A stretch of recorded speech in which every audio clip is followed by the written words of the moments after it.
It's another versus battle. I know how much you guys love these. This is a retest between the 35mm Zeiss and the 24-70 G Master.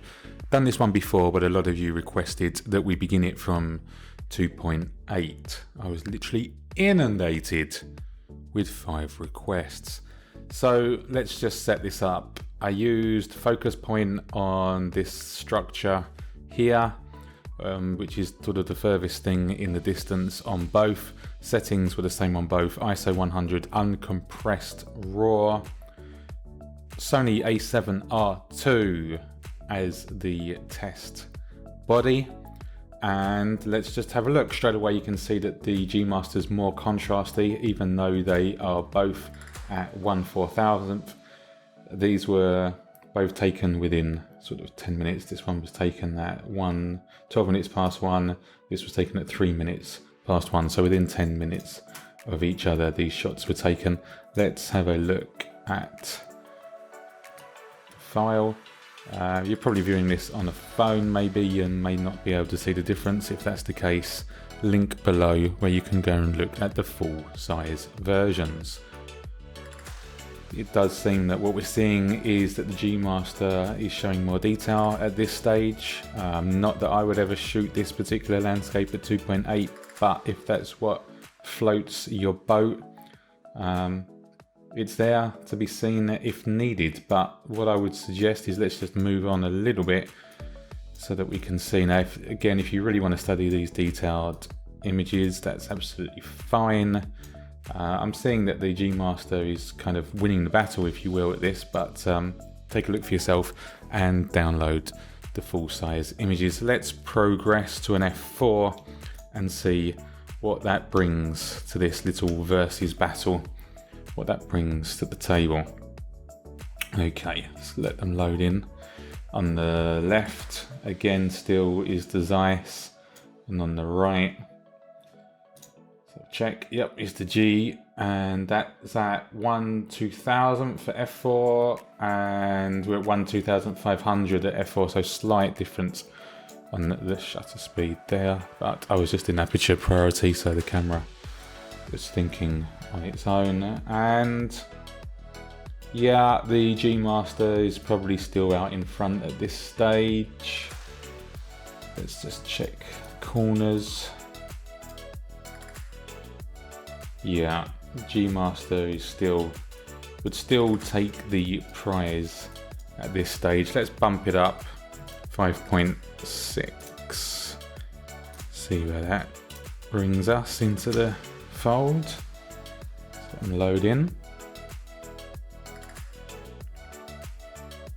Okay, on the left again is the Zeiss, and that's 1/1000th at 5.6, and on the right 1/1000th at 5.6, and the G Master.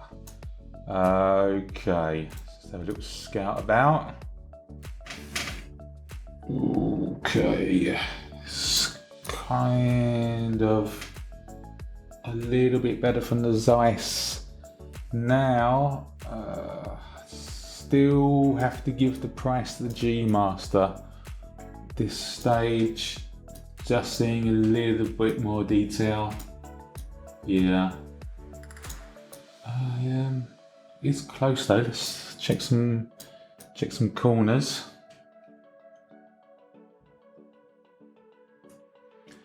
Yeah, I think I'd still go G, but I do have to look a little bit closer for it. So if you are using the Zeiss 5.6, it starts to really sharpen up. But no, the G's still got it. I can see that here. Let's try some f8, see where that brings us. That brings us any closer. Let's go ahead and check some settings. So on the left is the Zeiss at 1/500th, and on the right is G Master at 1/400th. Let's have a look at detail. Okay. I think the G's still got it, you know.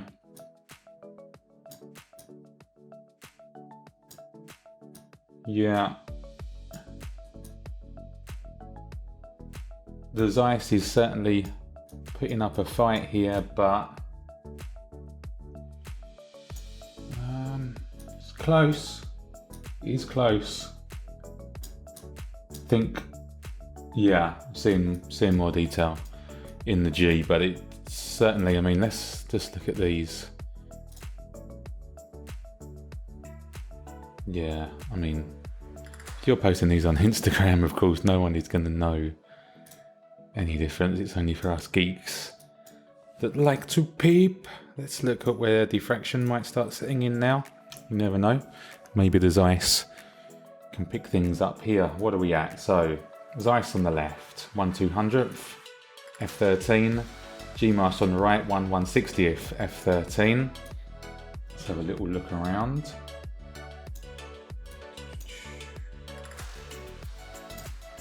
Okay, that's interesting.